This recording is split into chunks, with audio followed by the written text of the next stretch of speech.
I am Headwound, and this is not a game. Um, excuse me. I just wanted to get you guys updated. It has been an incredibly long week. Incredibly long. So this is going to be basically story time with Headwound. So that people can watch this while I'm offline because I won't be streaming today besides just this kind of informal thing. Um, my work. So where I work, the company has merged with another company, and that's well known. So that's nothing that's hidden. Hey, Kim Veteran. So what they wanted to make sure is that because there was so many leaders in both of these organizations that are merging together, that everybody was aligned. Everybody knew what was going on. No one was in the dark. So they decided to get everybody together at West Point in the New York area and go to a have go through so it's a leadership training basically, and it's specifically designed around making sure that everybody within the leadership organization has the tools that they need to properly work together, to have that shared vision, and to um, provide the same message to everybody so nothing is confusing, and realign the two separate organizations into a single organization. So this was like literally up at 6 o'clock and then working and learning and eating all the way from 7 o'clock in the morning all the way till 10 and later in some nights every single day this week. So it was very insightful, completely worth it, even regardless of the long hours. But we were able to come together. We were able to ask the tough questions, ask, um, anything we wanted during this. And it was literally like, as we walked in a room, we took our titles and we put it on the table. And there were no titles. So we had everybody from, the CEO, the CIO, the COO, the directors, the senior vice presidents, the managers, the leads, um, everybody in the room at the same time. And, it was good. I think we have a solid foundation to moving forward where people within the organization that are not leaders currently uh, will get the same unified message, the same commitment from people, and will understand what changes, because there are changes coming. It's like you don't merge two companies together and you don't make changes. That's just not why things happen like that. Delphite! Um, so I have a lot of tasks that I need to get like work on within this next week. One is I have always been the person who leads our team's meeting. Now we have 25 people currently on our team. So every single Monday, I go in and I tell everybody very transparently what's been happening, what's going on, you know, everything. And we get very informal when it comes to how we start our meetings. We started out by, hey, this is what I did over the weekend. What did you do? And that's kind of been like the top, like kind of the way to kind of open ourselves to each other. And we find out a lot about each other during that very short and quick session of, you know, I went out, I mowed the lawn, and then I went to Costco and I bought way too much, spent too much, and I don't know what to show for it.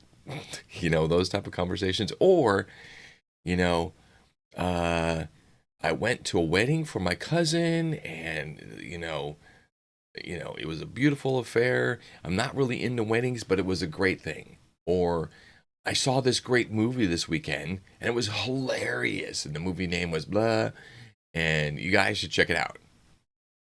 You know, so we're fostering that open communication.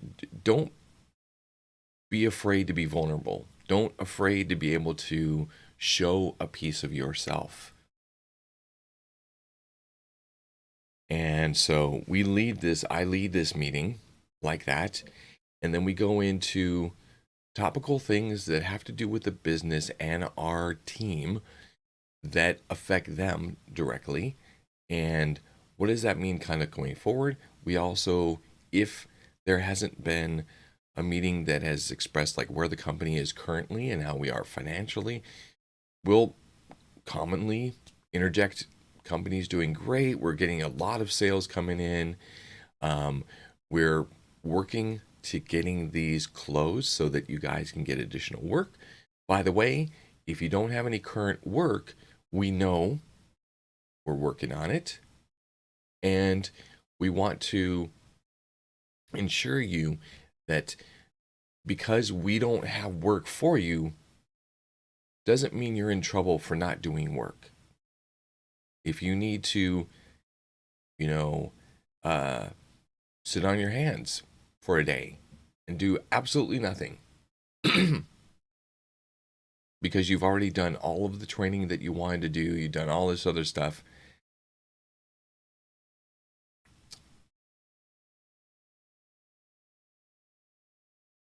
Yeah, so there. Last job, if you were vulnerable with a coworker, it would be used against you. That's just dumb. It's just plain and simple. That's dumb. That doesn't foster uh, camaraderie within your teams. It fosters, uh, it's like, oh gosh, words sometimes escape me, but um, you don't want to get trapped in that situation of not feeling safe enough to show that vulnerability. So, yeah, resentment, sure, absolutely. So, I mean, this is one of those discussions where we can go on forever and we can get really deep in conversation. And that was not my intent, was to go really deep in the conversation. But I did want to bring something up, Delphite. Our organization has a division of our business that is called Foundations. And Foundations is a teaching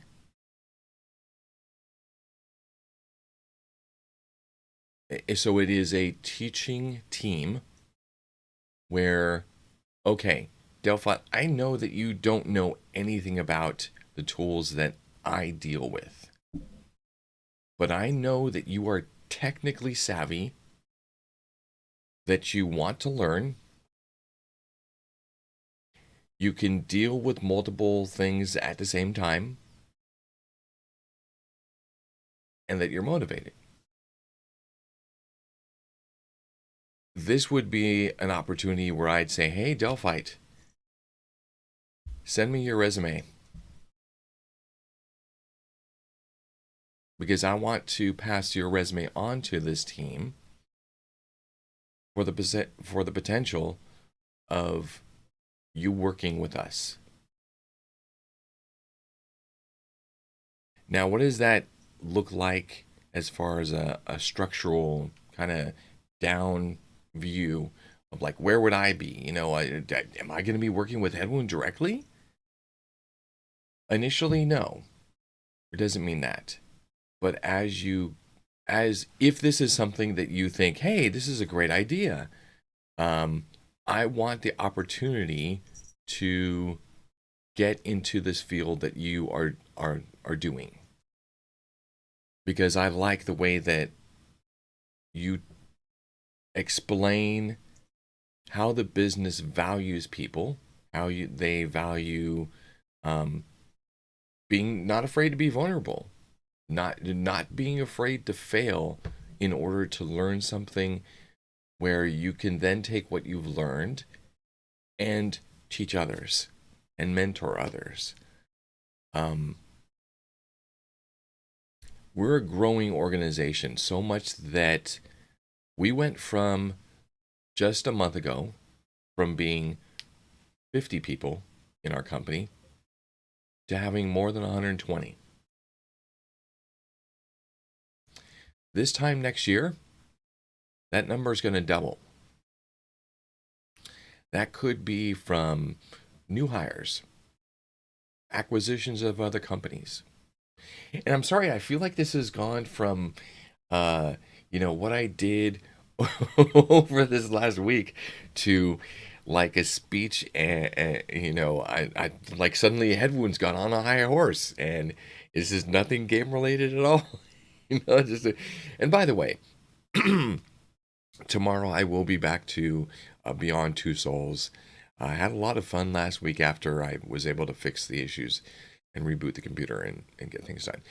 But because I know, Delphite, that you and Vector have recently lost your positions, that I would love it if you were to, DM me and let's get your resumes into the organization, at least to start a conversation.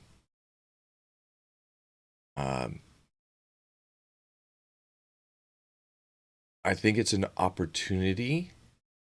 I'm not saying that there is going to be something there, but what's the harm? I mean, if you don't try and put yourself forward, you may lose out on an opportunity to learn new skills, get the opportunity, and also to put yourself in a position where maybe you can work up a way to being a leader like myself and teach others, because this is one of my passions is to teach others. I don't cockblock anybody. Excuse the term, but that's the only thing I can think of. If I see that somebody below me has the potential of being a leader, even to a level above myself, I'm going to give you every single tool that I could possibly give you, advise you where I can, and mentor and lead you through the process of getting there. And it also involves like the technical aspect of our work.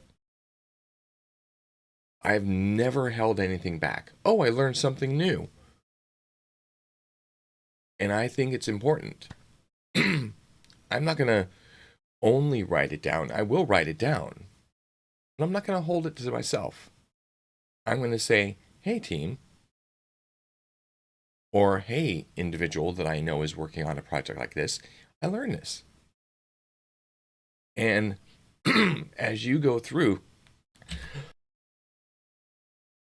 your projects and your assignments and work on the things that you're doing, if you come across this, just know that I have some notes that may help.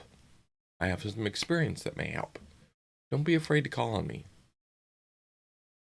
And so, you know, a lot of the people within our organization are like that. They may not be directly open all the time. You may have to kind of, I saw that you worked on this project. I know that you worked with this tool. Can you take 30 minutes and write something down about it? What were you trying to do? What did you use the tool to solve? How was that experience? What do you think, what information that you gain from that experience that will benefit others? And then send me it, and I'll look over it, and I'll say, oh, hey, this looks great. I may also say, hey, you know what? There was this piece of information. I'd love to hear more about that. Can you give me some more detail? I will never go in to a conversation where somebody has taken time to produce some information to share with the team or the group and say, this is shit. This sucks. What are you doing here? Like, this makes absolutely no sense. Completely redo it. No. Because everybody has their view of how and experience with what they've learned. And they have a way of expressing and writing out what that has meant to them, what was important to them during that process. Now, there are some people who are literally going to be like the developer, line by line by line, every single little thing that went throughout that process. That's amazing that you're able to get that much detail down on paper or down onto electronic form. There'll be people who are more interested about the relationship and the process that they went through. And that's great because it teaches us more about that individual and how they are going to be relaying it. And their information is more about how they felt during that process.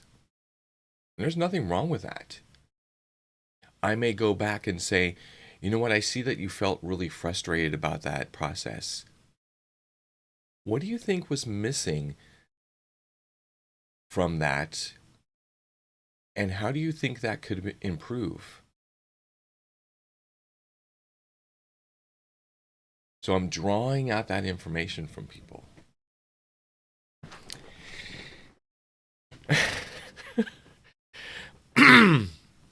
Excuse me. I can't help but feel like I've become like, and I see like in the next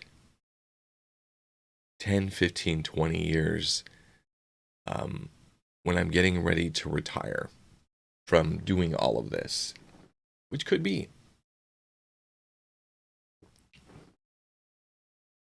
I may become a motivational speaker, a teacher, a leader of other leaders. Because I love it. I love explaining things in details that are more human and relatable than just giving you, I could get very technical in what I do. But I don't know that everybody is ready for that level of technical explaining. Now, I may go into personal conversations with people where I know their skills and I can go into that technical, but I'll always try to like relate it back to personal experience and, what I've learned. So, okay. So, Dekthor, Delphite, send me something. I'd love to see it. Um, and then I will relay it to the people within the organization who can uh, see what we can make of that relationship and kind of moving forward. Yeah, Discord is fine. Discord is fine.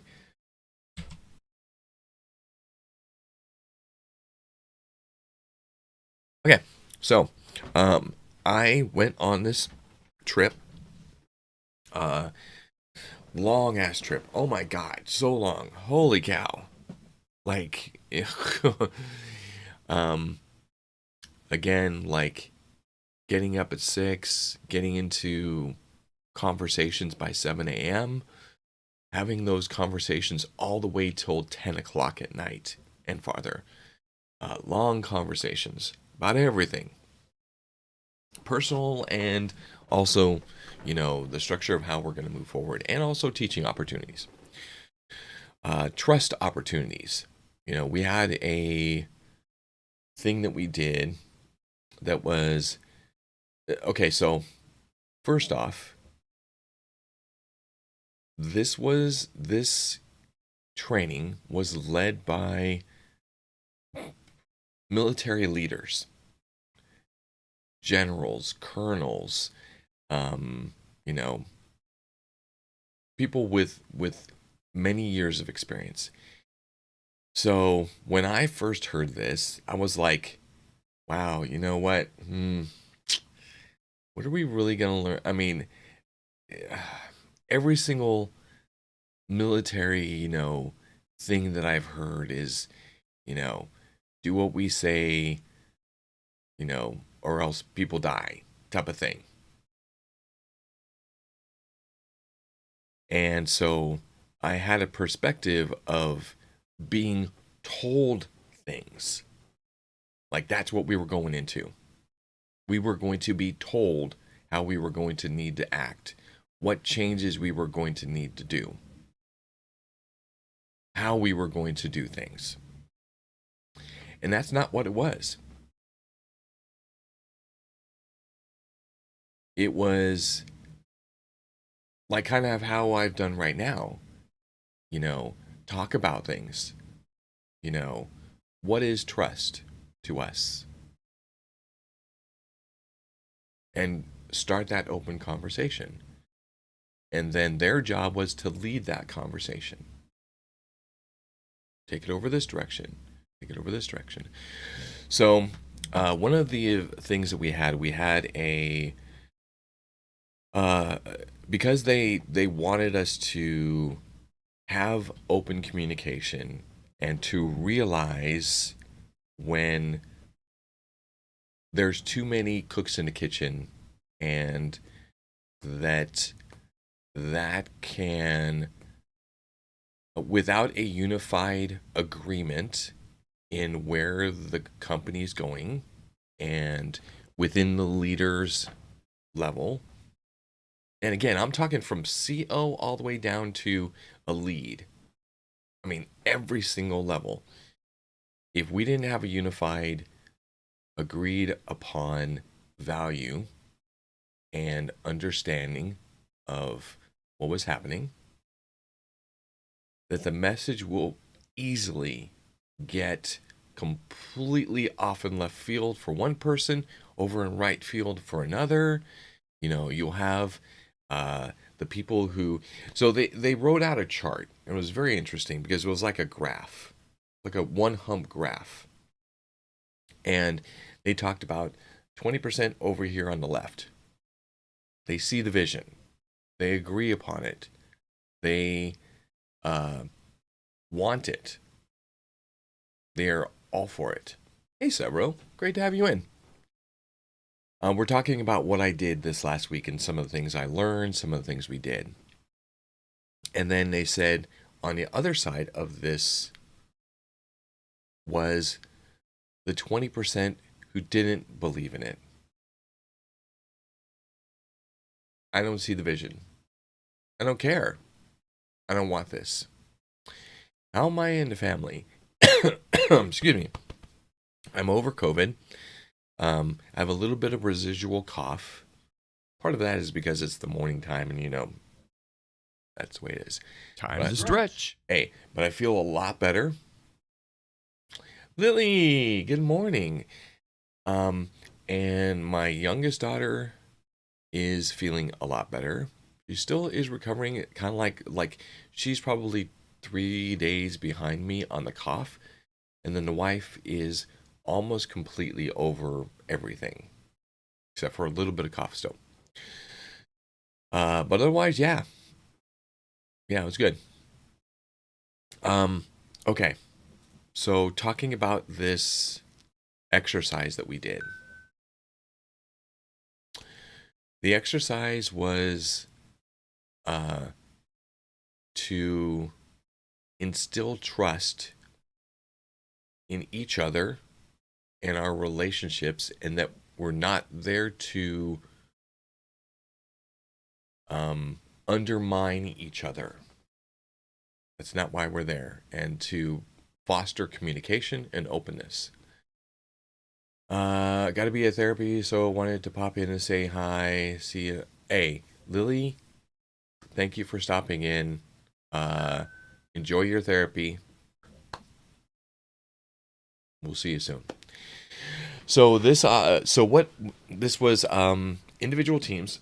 There was like 5 or 6 teams, and there was a person who was considered the operations officer. Now, this operations officer was the highest level. They were the person who could see everything, and they agreed with other operations officers as far as what were the distinctions of each team's duties, what was their priorities that they need to accomplish. And then it was my job as the battle commander, i.e. the communication person, to communicate what the team was doing out in the field. They were walking around town. They had certain objectives they needed to do. Go to a certain place, look at a sign. What did it say on the sign? Report back to me. Tell me what was on the sign. Okay, great. At 5:32 p.m., they reported in. The sign said this. Then I would tell the operations officer, this objective has been obtained at this time. Great. Tell them to go on to their next objective. Okay. So I was in charge of that communication. Now, out in the field where the people were, there was a leader. Somebody who looked at the map and said, this is where we're going to go. This is how we're going to get there. There was another person who was the person to tell that person. It's basically like they're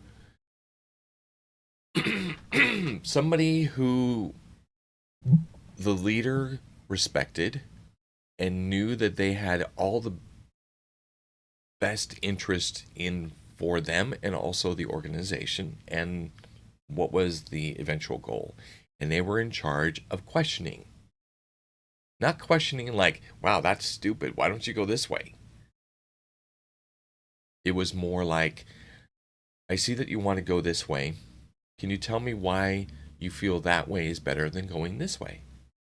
Or I see multiple ways that we can go. And then take it from there.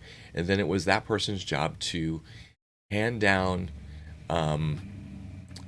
and to back up, in other words, reinforce what that goal was and how they were going to do it.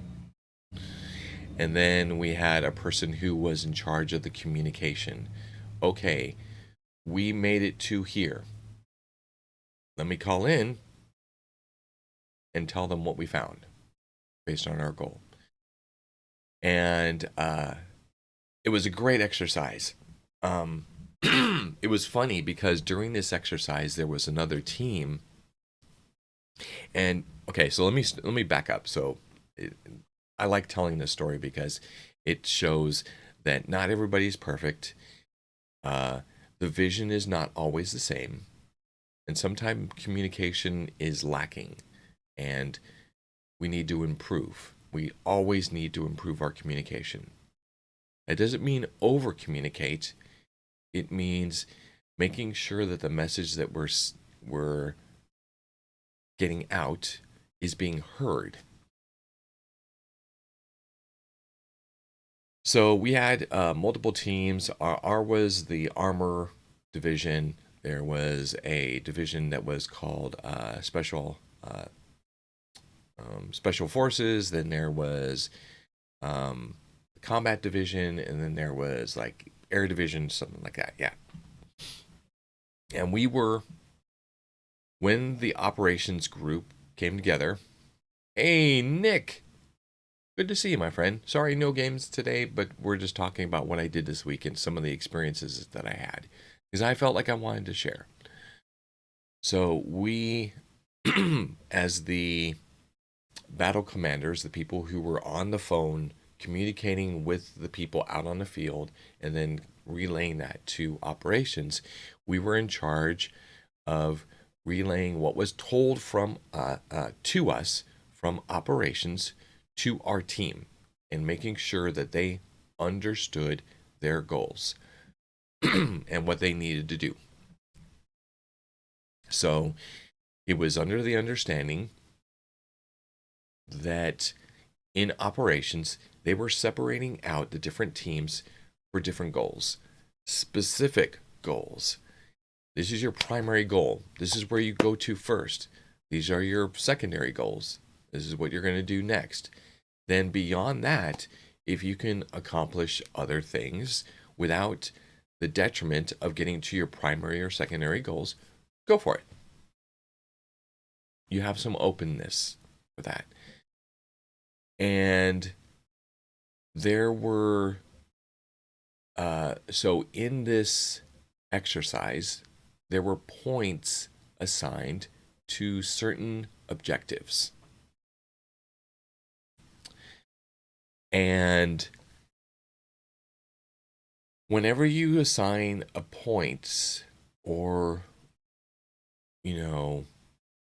any criteria that rewards a point system or something like that, you're going to have somebody who says, hey, you know what? Over here, I know that this is not our objective, but it's on the way. Let's just go take it. Let's take it right away. And then we could move and we can continue on to our goal. And, it won't hurt. That's okay. That is, we're on the way to get to our primary goal.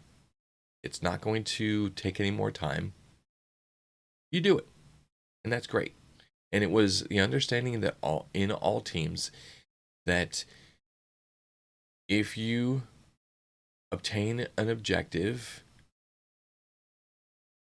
even if you're the first, the second, third, or fourth, you were the person, you got the same points.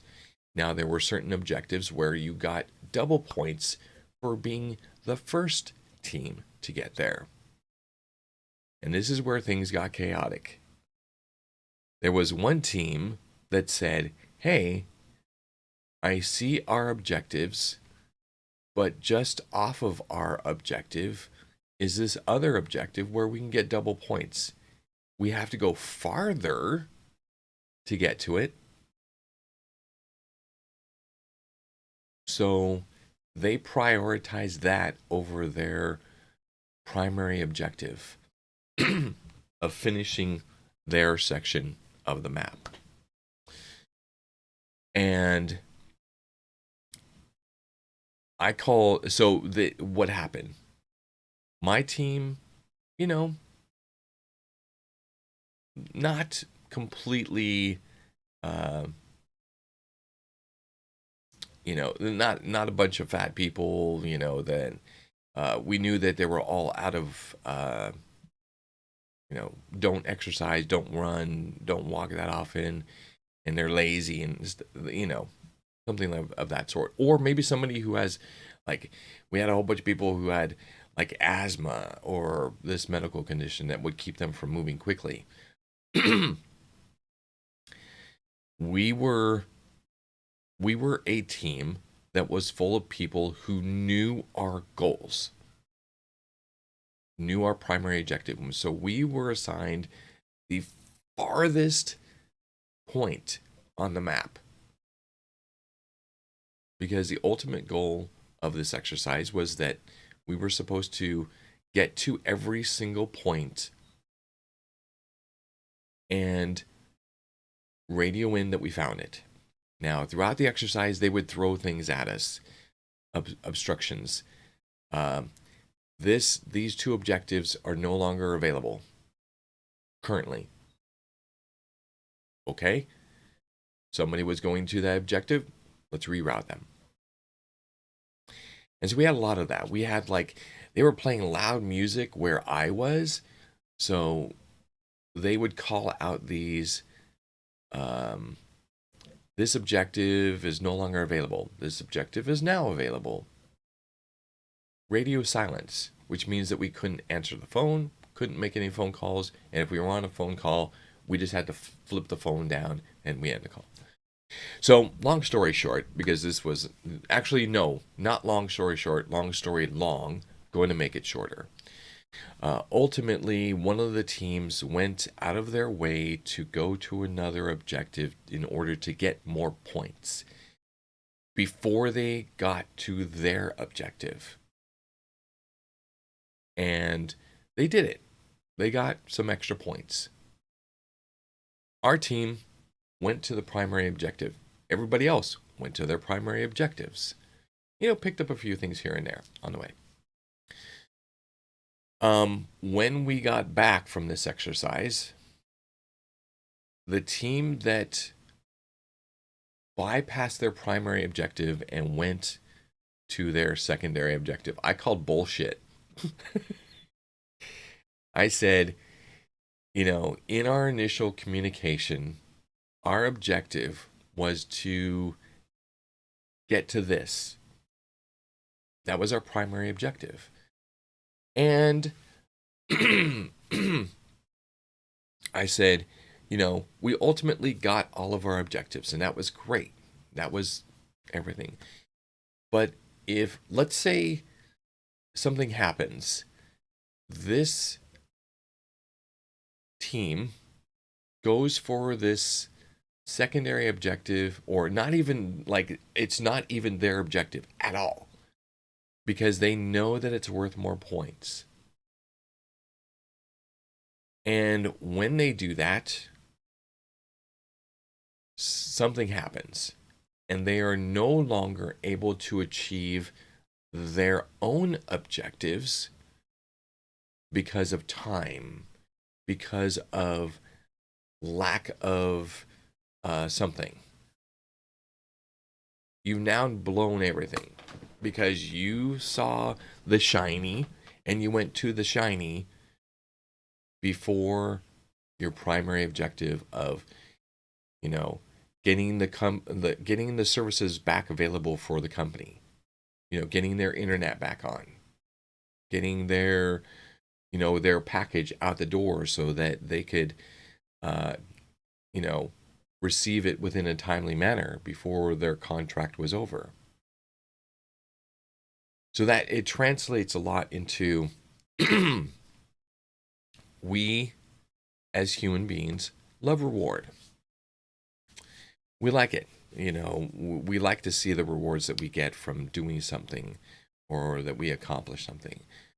But often we forget what our primary goal is for, getting things done.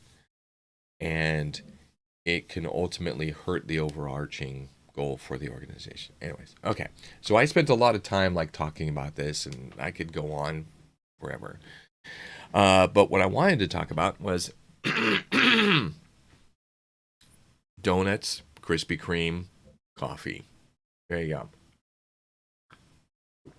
Um, I have a lot to think about. I wanted to play games, but I have way too much on my mind with things I need to decide about and the importance of those. So, yeah, I'm going off on a tangent, and I knew I was going to do that. Okay. So I'm not going to be playing games today. I will be playing games tomorrow. We will be getting back to Beyond Two Souls. Delphite and Dekthor, don't forget to send me something, because I'd love to put your names in the ring for a potential position with the organization. And everybody else, thanks for hanging with me as I'm babbling on about what I did this last week. For those people who didn't get here early enough, it was a long week for me. I went to I live in the Pacific Northwest, which is like the westernmost part of the United States. And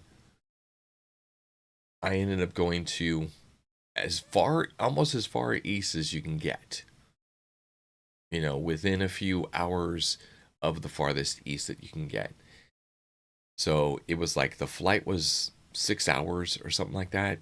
Now as far as like international, it doesn't compare to international travel, but anyways. Yeah, so long flights, going there, coming back, long days.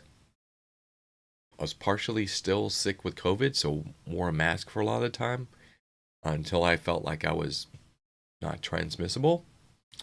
And then, just enjoying myself. Learned a lot. No doubt I'll probably talk about it a little bit more tomorrow. But for the rest of today, what I need to do is I need to, like I kind of did with you guys, I need to brain dump. I need to write things down. I need to remember things, think about things, plan things. I need to eat my donut because the family had gone to Krispy Kreme and they got me a Homer Simpson. I need to finish my coffee. I need to visit with the family because this gives you an idea of how long this time was and how long the flight was. When I landed, I was waiting for the wife to pick me up. She actually brought my daughter and my granddaughter with them. I snipped at them a little bit because they couldn't. My wife couldn't figure out how to open the hatch in the back, and I had a big piece of luggage, and I had a baby in the back seat with my daughter in the seat right next to it.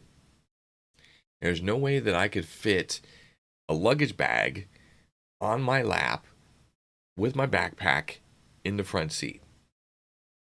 So it was a big stress moment, and I snipped at the wife a little bit. Or it wasn't like I said anything that was hurtful. My tone was abrupt and urgent and a little bit harsh. Or I'll just say it was harsh. We got the back open. I was able to get in, and said I missed him, said I loved him. Glad to be back home. But one of the things that I forgot to do is when we got home, I didn't give anybody a hug. I'd been gone for 5 days or 4 days, whatever it was. I didn't give anybody a hug.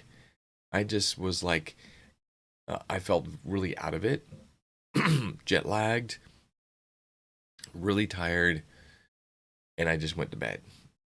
So now getting up, hindsight, I'm thinking, shit. First thing this morning, when either one of them get up. I'm going to give him a hug, tell him I love him, you know, and then start our day. So, again, thank you guys for hanging out, just hearing some stories with Headwound. I love you guys. You know, you are my sounding board sometimes. And I love having you guys around. I love interacting with you guys. So thank you. Thank you for being here. With that, I'm going to go ahead and sign out. We will see you guys tomorrow, and we'll play a game, potentially even two. Enjoy the rest of your day. Hug your loved ones if you have them around. You know, say something nice to them if you haven't in a while. We'll see you tomorrow. Thanks, guys.